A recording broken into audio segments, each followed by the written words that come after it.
after a disastrous performance in the Lok Sabha elections last May, many in Tamil Nadu wrote off the Congress. And within a few months, the party also faced a major split with the former Union Shipping Minister, Mr. E.V.K.S, engineering a defection, a large defection in the party, and taking away almost 30 of the district presidents. It was at this point that Mr. E.V.K.S Elangovan, a fairy speaker known for his openness and transparency and also his highly critical views of the establishment, came back as the TNCC president. Many had doubts whether he would be able to revive the fortunes of the party.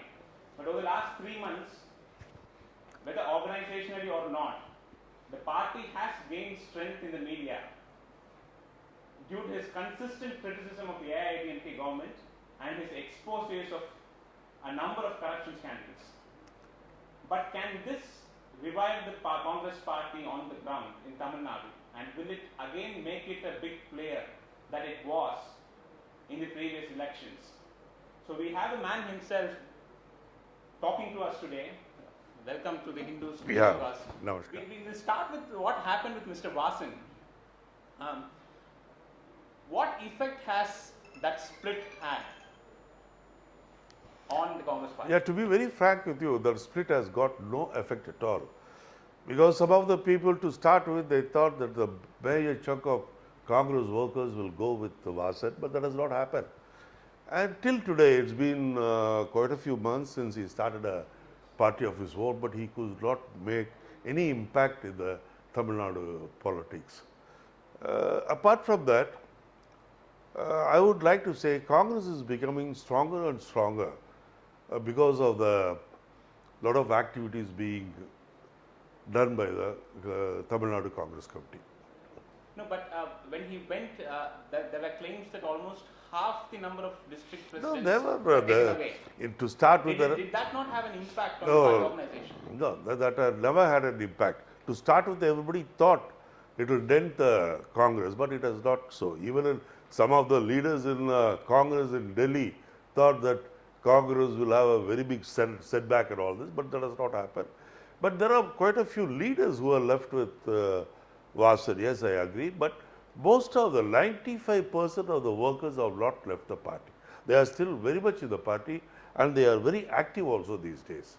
So I think Vasan starting a new party has not done any damage, not even 1% damage to Congress in Tamil Nadu. But has that brought the value of the Congress down as far as, say, alliances are concerned or the perception of other parties are concerned? No, in fact, there used to be a lot of setback for Tamil Nadu Congress Committee in the past because of Vasan group. Somehow he used to dominate the Congress. And as far as Vasan and his leaders, his followers, they don't believe in the strengthening the party. They always try to play a groupism and they want to build up their own group in the party instead of building up the party instead.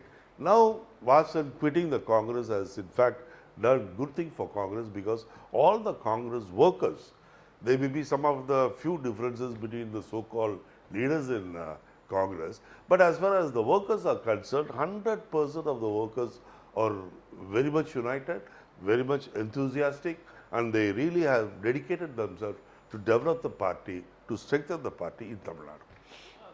Sir, but last Lok Sabha election was perhaps the lowest point in the history of Tamil Nadu Congress, where your vote share went below 5%. This is a historic low. Now, when you talk about people's support or partymen's support, if you had that support, why did the Congress fare so poorly in the Lok Sabha? No, I agree. We fared very poorly in the last parliament elections. I know fully well that people were very much angry with the Congress. I really agree, and I know we, as you said, we were at the lowest position during the. But now things are changing, because during the election time, what has happened is, as everybody is aware of it now, that Modi's propaganda was so powerful. Even the things which we cannot do or which he cannot dream of doing, people started he will do, because there was a lot of expectations from the people because of the false propaganda by Modi. But now within these 11 months of his rule, now the people have realized. So the Modi has given all the false promises and he is really not interested in the poor of India. But did Modi factor have anything to do with what happened with the Congress in Tamil Nadu? Because over the last 3-4 years, the Congress has been projected as an anti-Tamil party by almost by the Tamil nationalist groups in Tamil Nadu and also people who have sympathy for Tamil nationalism. Now, in the Sri Lankan matter, primarily, so has the policies of the Congress changed? Because after you took over, we have been following your statements very closely. There seems to be a more sympathetic stand towards the Sri Lankan Tamils now. Is that a deliberate attempt? No. We have been always sympathetic towards the Sri Lankan Tamils. Not now, even before the independence. Right from those days, right from our leaders like Mahatma Gandhi, Jawaharlal Nehru, Lal Bahadur Shastri, Indira Gandhi, we have been very much sympathetic and we have been doing the best we could do for the Sri Lankan Tamils all these days. But there was a big propaganda in Tamil Nadu that Congress is anti-Sri Lankan Tamils. That was not true. The problem is, especially this Prabhakaran's issue, we condemn Prabhakaran, we condemn even today the activities of LTT because we are always against the terrorism and the extremism. We cannot. No, but the biggest accusation of the Congress, UPA, is that you did not intervene. No, that is that is a problem. We have done a lot of we gave a lot of welfare schemes to Sri Lankan Tamils by constructing a new railway line, by constructing roads, by giving them more than 50,000 houses, by constructing hospitals, schools, and so many things. But the problem is we didn't tell the people what we have done to the Sri Lankan Tamils. I think in that we miserably failed, which made the people to an extent that Congress is against Sri Lanka. But that is not true. But now that people have realized it, and now we are taking up the cause of Sri Lankan Tamil as before, but in a loud voice. No, but has the perception changed on the ground, sir? Because now yes, I think it has almost changed because now people have realized that what we have done for Sri Lankan Tamils. Now slowly they are realizing because when Modi went to Sri Lanka, he inaugurated the houses, nearly 50,000 houses. Now these people realize that 50,000 houses were built during the Congress period. And the 300 kilometers railway line between Yalpanam and northern provinces. And that has been inaugurated. Another new line for 100 kilometers. All these things have started and this has been financed during the Congress regime. So we'll come back to state politics. Now, 2 days ago, Mr. Thirumavalavan has mooted a new concept where he says he will be meeting leaders of all opposition parties to say that we should join hands with the two principal parties only if they guarantee a coalition government. Now, Congress has had a bitter experience with the DMK as far as power sharing is concerned because despite despite the DMK government depending on your support for survival, you were denied access to power during that regime. Now, how do you see this new concept? Do you think this is an attempt by Mr. Thirumavalavan to make himself relevant and improve his negotiating power, or is there any? Do you think is there any relevance to what he is saying now, or any importance to what he is saying? No, I really don't agree with Thirumavalavan. Right now, the problem is corruption. So right now, all the Tamil Nadu parties, political parties, respective of their policies and other things, they should join together to fight the corrupt government of AIDM. That is the most important thing right now.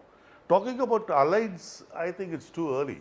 You really got more than nearly a year. But how do you look at the concept? No, the concept is very wrong. I mean, there should be a concept to go against the corruption of this government. That should be the utmost immediate and the most important issue right now.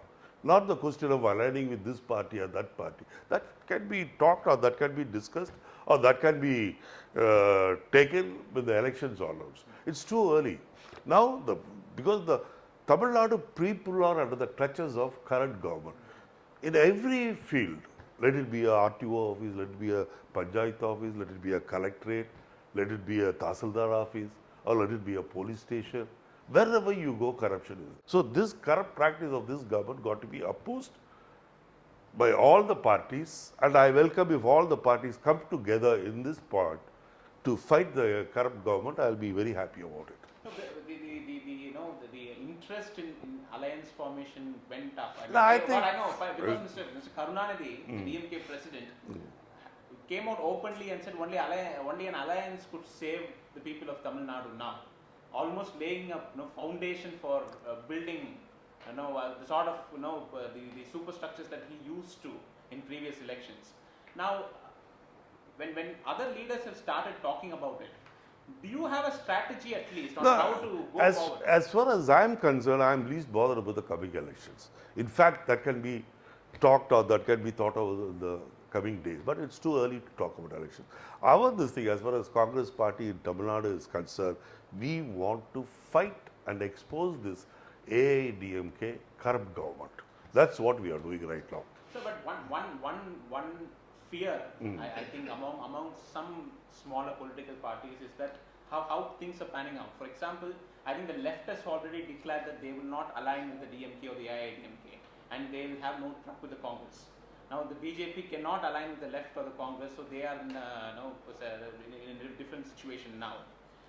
And you see these the Dravidian parties trying to stitch an alliance and fight the elections in 2016. Now, there is a feeling that when there is a multi-cornered contest, the largest party or the party with the largest vote share is going to benefit, and that at the moment is the AIADMK in Tamil Nadu. Now, do you think, though you are not into alliances now or you are not thinking about alliances now, do you think this whole thing of a multi-cornered political contest should be avoided in the 2016 elections? I'm sorry I could not reply you directly because the problem is the way you ask questions, it fully depends on the coming elections.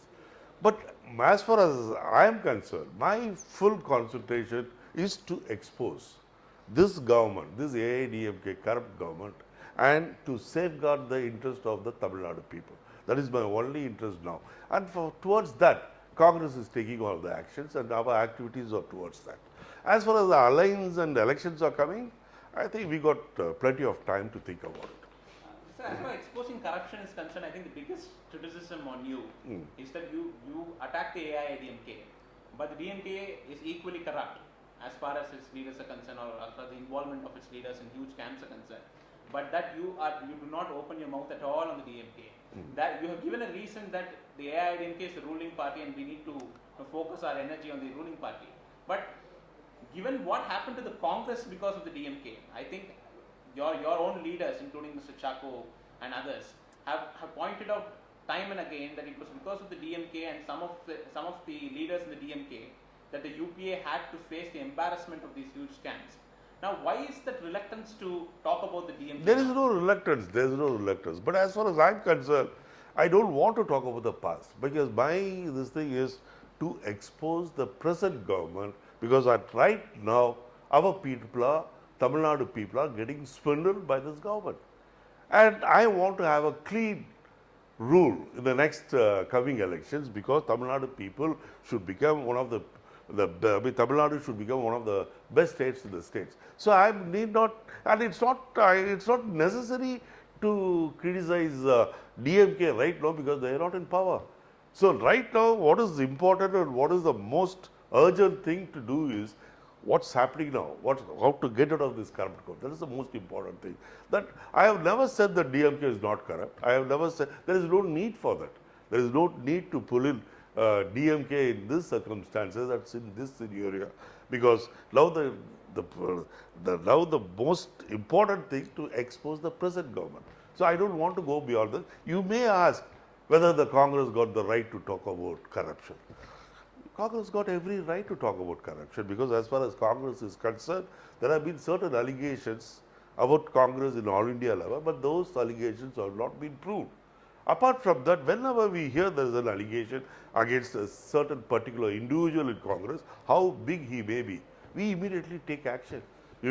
For example, Kalmadi, there was a big this thing about him in the Commonwealth Games. We immediately removed him from the party. But all that happened after much pressure from the public and Not media. pressure. You I should. think the No, Congress was not, no. no, instead of seeing how it is done, you should see whether it's done or not. We have taken action. And apart from that, yeah, I can assure you one thing also. As far as Congress is concerned, there is no registered or proven proof that we are involved in corruption. Whereas the BJP, their All India President Bangaru Lakshman was caught red-handed by video, by camera, when he was taking money from others. He's been caught red-handed. So Congress has got every right to talk about corruption and every right to fight against the corruption.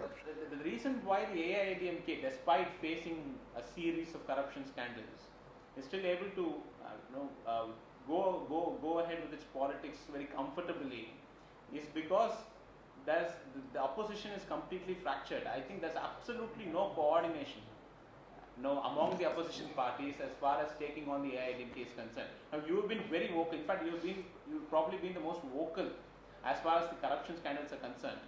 But the DMK, for example, was reluctant to take on the AIADMK even in the wealth case, even when the verdict in the wealth case came out. So, do you think that at the moment parties working as islands is actually having any effect on the AIADMK's popularity at all? To an extent, you are correct. Because all these days, if you look into the media and newspapers and all this, Congress was the only party who's been raising against this corrupt practices of Tamil Nadu government. Now I'm really happy. All the other political party leaders also started talking about it. Maybe I don't want to refer to any particular party, but in Tamil Nadu as a whole, all the political parties have started talking about the corruption. Communist parties, even people like E.V.K.S, and all these people. And another thing is I'm really happy is about the media, both printing and electronic media. Even they are coming out with the corrupt practices of this government. I'm really happy about it. But 5 months back, 6 months back, nobody was interested. Nobody was interested or people were afraid, I'm not sure. But nobody was talking about it. Only Congress was taking up that issue in the beginning. And now I'm so happy that all the parties have come out for the past 1 month to attack, not to attack, I mean to expose this government on their corrupt practices. I'm really happy about it. And media is also coming out with all sort of particulars. Sir, coming back to the Congress, now when the first General Council meeting of the Tamil Nadu Congress took place sometime last week, Mr. Jayalalithaa, the former TNCC president, made a startling remark. He gave a commentary on how the Congress functioned or how the general secretaries of the Congress functioned when he was in the saddle.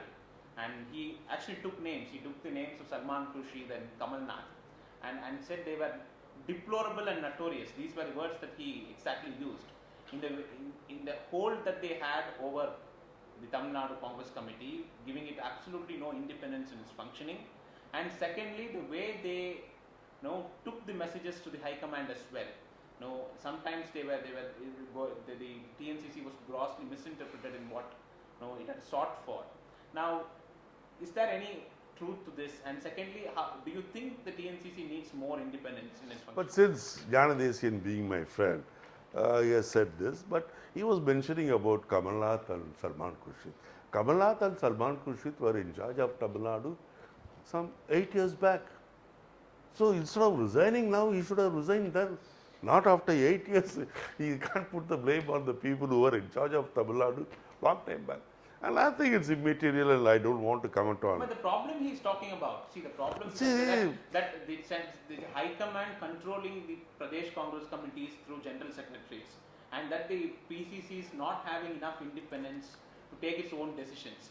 Is that affecting the Congress organizationally? See, this kind of arguments or this kind of opinions, it is not alone related to Congress, it's related to all the parties. But you agree all the parties, you agree the problem naturally, see, our high command is in Delhi. So whatever we do in the region interest of our own, that is different. When you take up a national issue, you have to tie up the line of the AICC. And instructions getting from Delhi is not confined only to Congress, even BJP does that. Communist Party, they are doing it. No, but that So seems being to a, be his accusation. He is saying that it's not just about issues of national importance, but even something that is very local. You are forced to wait for the direction of the High Command. Now, for example, I see one other comment that he had made in his interviews is that so in 2013 during the Rajya Sabha elections, the DMDK wanted the support of the Congress, and the Pradesh Congress Committee had given it a word that they would support. I mean, it would support the party. But at the last moment, after the intervention of the High Command, that completely changed. And you were forced to back the DMK, which you did not want to. Now, don't you think that the High Command was absolutely ignorant about what was happening in the state at the moment? Because these are very important political decisions. see, I want to make one thing very clear. Maybe there are one or two instances. But as a whole, on issues related to the state, we can take independent ideas and we can do on our own. The High Command never interferes. In fact, when we go against this Karnataka plan of constructing a dam, or when we go against the Kerala government on Mullai Periyar issue, we do not get in touch with High Command day-to-day affair basis. So we take care and we look after the interest of Tamil Nadu people and we act on this. And in those issues, Tamil Nadu, High Command, they don't interfere. So saying that High Command interferes in every... The problem is in these issues, the High Command does not take a position at all. When it comes to the interstate water issues or any interstate issue, I think, and especially in states where the Congress has a big stake, I've never seen the High Command taking a strong position on for what is right and what. They cannot have a strong position on particular issue supporting one particular state, because that is, being an All India party, they have to look to the welfare of the country as a whole. But in these issues, they are waiting that all these issues are the court, or all these issues are discussed in some of the commissions engaged by the central government. So they want to leave it to the court. But does that not hit at the very credibility It will of not the hit. campaign? No, Because definitely you take not. one stand in Tamil Nadu and one stand in Karnataka. Now, why should the people trust that you're being honest here when you take up the stand? See, that they should support Tamil Nadu in particular issue against Karnataka, or they should support Tamil Nadu in particular issue against Kerala. How is it possible in a federal system? See, you cannot do that. See, on national issues, No, that is why I'm asking. on national issues, yes. I'm not just talking about the Congress, but BJP is also accused of the same thing. See, our why should the people trust these two national parties when they take differing stands on interstate issues? While they support the people of Tamil Nadu here, you support the government of Karnataka there. So why should the people take campaigns by national parties on these issues seriously? See, as far as our High Command is concerned, All India Congress Committee is like a mother. And Karnataka Congress Committee and Tamil Nadu Congress Committee are like her two sons or two children. So she cannot take a side of one particular kid and ignore another kid. So she has to be equally affectionate with both the kids. And if there is some problem among the kids, then the kids got to fight and resolve it. That's what we are doing. Sir, and again coming back to the internal functioning of the Congress. So when Ms. Jayanti Natarajan left the Congress after her dramatic, in a dramatic way after her letter was leaked to the media. Now, so the statement that you issued on that day, you said that you would be happy if the leader and the son also leave the Congress, so that a new chapter could begin in the history of the Tamil Nadu Congress. Now, since then, though your exposés of corruption scandals have also hogged the media limelight, the biggest talking point has been your equation with Mr. Chidambaram, and how you have been, you two have been fighting it out within the Congress after Mr. Vasan left. Now, do you regret that statement that you issued on that day? And secondly, why is it that the Tamil Nadu Congress Committee, even in a situation where you're looking at the very, you're looking to survive in Tamil Nadu politics, you're looking at you're moving towards an election, you're looking to survive, looking to form alliances. Even at this point, Why is it so hard for you people to get together? I think you are trying to create a new controversy. No, but do you regret the statement, the first question? No, first of all, you should understand, in my statement, I have not mentioned about any particular individual. See, there are so many mothers and sons, father and daughters, they are in this party. Is it okay to say, I don't know, is it okay I have not mentioned any particular name, I said in general. So if somebody thinks that I have pointed them or I pinpointed them, then it's their own guesswork. I am not responsible for it. But as far as I am concerned, there is no difference between Chidambaram. Only when Chidambaram says that Congress will lose the coming elections, and I knew that Congress will lose parliament elections 4 years back, then when I think this is a bad comments on Congress party by a person who is known as one of the important leaders. So when he says bad things about Congress, I naturally, being a congressman, I have to counter it. No, Apart from that, personally, I don't have anything against him. In fact, I got a very big regard for him because he's such an intellectual, a world fame. Everybody knows he's a very good financial minister. So in that regard, in that respect, I have a lot of regards for him. But apart from that, who it may be, not Chidambaram, let it be anybody. When they try to comment on Congress in a very negative way, then I will not keep quiet. No, when you took over, you went and met all.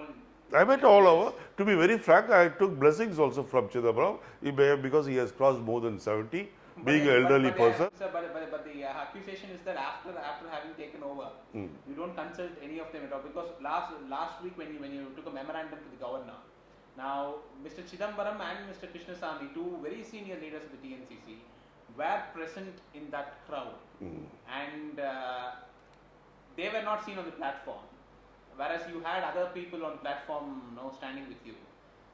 There was a controversy that the memorandum, the contents of the memorandum, were not shared with them at all, and that they were reluctant to be, reluctant to endorse the memorandum. Now, does this not expose the fissures that exist in Tamil Nadu Congress? Now, you say that there is no difference of opinion, but the very fact that the two senior leaders do not want to share a platform with you in a protest meeting that the Congress is holding, is that not a sorry commentary on the affairs of the agencies? I really appreciate the way Krishnasamy and Chidambaram behaved on that particular day, because instead of coming to the dais and posing themselves leaders, they really want to show that they are true workers of Congress. So they stood by that. Was that the real reason? No, that's what they say. And if it's the real reason, I really appreciate it. And I am also very happy that such a great people like Chidambaram and such a great man like Krishnasamy getting closer to the workers for once and trying to identify themselves with the workers of the party. Another leader did not attend the meeting at all, Mr. Thangapalu. I think Thangapalu was busy. One of his constituency, one of his voters passed away, so he has gone to pay the condolence. So that's also, he spoke to me, and another thing, these sort of things cannot be discussed openly. See, nowadays what happens when you convene a executive meeting or an office bearers meeting, and what you discuss there, the next minute it comes out to the press.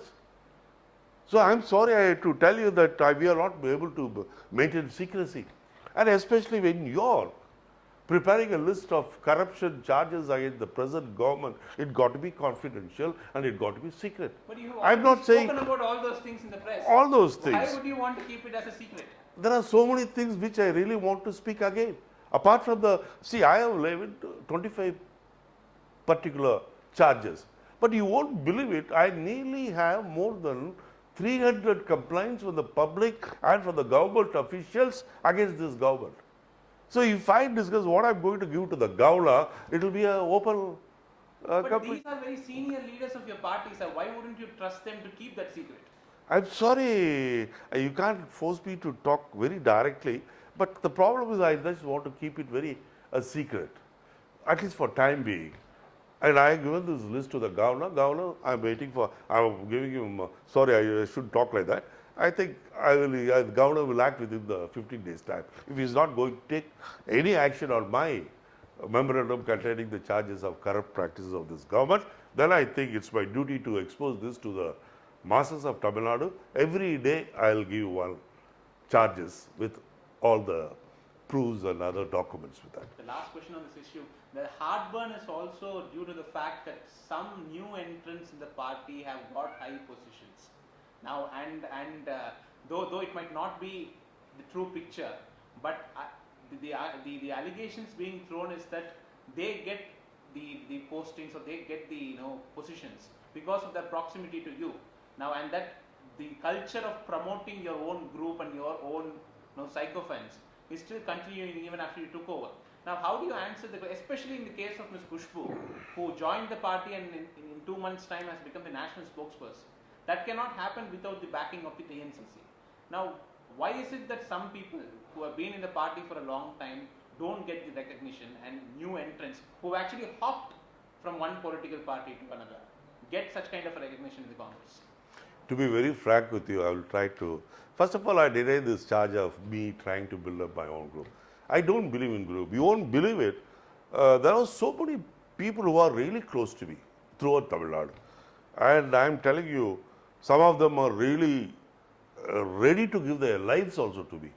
But when I become the president, I show my affection and love to them. But when it comes to the party work, I give the party work to the people who have the capacity of doing it. Because the people who love me, I really love them. But I love my party more than me and more than my followers.